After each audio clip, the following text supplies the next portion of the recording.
Roaring Kitty is back. Yes, back for round two. Roaring Kitty's doing the. Oh, you're distracting me. Anyways, Roaring Kitty is back at it with GameStop. He disclosed on Reddit apparently his portfolio. I think it shows something like 5,000 shares and also 120,000 call options or something. This guy's playing in the 9-figure area. The stock ripped Sunday evening when before the market opened, it ripped at the open to over 40. I think it's trading down a little bit here, but you've been on Wall Street for 10 years. Have you seen anything like this? This is wild. No, unequivocally, full stop. No, I have not seen anything like this. I mean, minus when it happened a year ago or 2 years ago, whatever it was. Same guy. With the same underlying nonsense. Yes, no, I have not seen this. And it was, so the day of the peak, which was, 2 weeks ago, I think it was the 13th. And the only reason why I know that is I said it in another video. On the 13th of May, it hit a high watermark and it was up, 120%, something like that. And I'm like, guys, get out of the way of this thing. And so traded back down. And then this morning or overnight last night, it was up another 120%. Now I think it's only up 30% ish. And I'm like, oh man, I'm going to catch shit about this. But the reality is the fundamentals are putrid. So they've had declining revenue growth. Hold on. The company, the CEO did do something genius. They slammed the market with nearly $1 billion in stock. So they got a lot more cash on the balance sheet. Don't blame them for that. No, not at all. But that doesn't move more DVDs or whatever the heck they sell out their door whenever they're still Blockbuster. Blockbuster. They still have the same business model as Blockbuster. Yeah. So their revenue has declined every year in the past 4 years, just consistently. And by the way, what's inflation done to the cost of running a business? Like, this is not an investable asset. It just is not out now. Besides for the fact that you can play musical shares with it. And that's what people are doing right now. Hey, I'm in until, I'm going to see the top. I'm going to be able to get out of the top. Yeah, okay. That's what everyone says. No. I guess this is just fun to watch. I would never touch a stock like this. I don't like stocks that people have like unequivocal passion for. Like when it stops being fundamental, I'm out. Right. So I would never touch a stock like this. But I do have Tesla qualified for that at one point. I'm not sure that they necessarily sit there anymore. I still think they have their band of followers that are going to buy and hold it until, whatever. But yes, I've said that. I've said that before. I would never touch Tesla because momentum, passion. I don't need religious battles. It's just not my thing. But I do have to ask a question because you've been on Wall Street. You're certified. You've gone through all of this training. You're the only guy I know that I can even ask this question for. I'm nervous, by the way. You should be. When does it become market manipulation? Because market manipulation, that's like not good. Where's the line? Any idea? No. So it's an amazing point because, you could be a hedge fund manager and come out and pound the table on God only knows whatever it is that you want to buy. And it's doing the same thing. It's just, there is no center of influence around one individual name that I've ever seen with as much power as this knucklehead in his basement.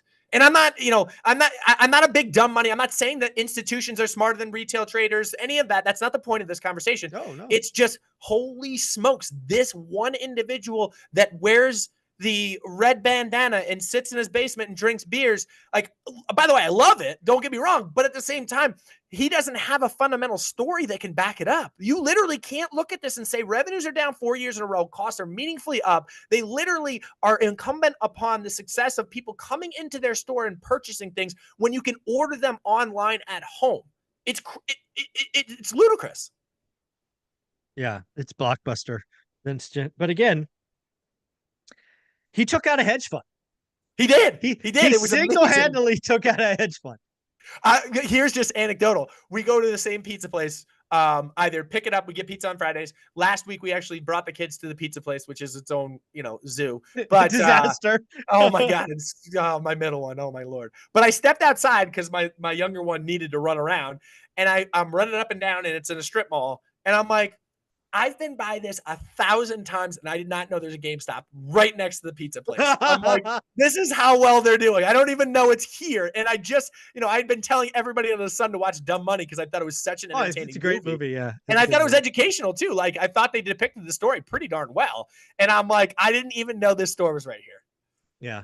So yeah, there's a GameStop in most of the malls around us, and there's almost nobody ever in them. It's there. I peeked inside. One person, one employee, and I was like, "You've got to be kidding me."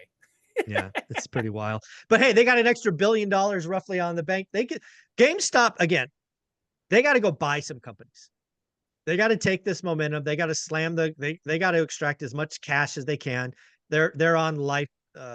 They're on oxygen or whatever, right? Life assistance. I can't figure out where they go with it though, right? Like, what is the next step? What do they buy, right? So they have the CEO that was Chegg or not Chegg, Chewy. Whatever Chewy, that's what it was. Chewy. So they have a CEO that's run the playbook before, but it's from the opposite side of the model. Everything was online with that business.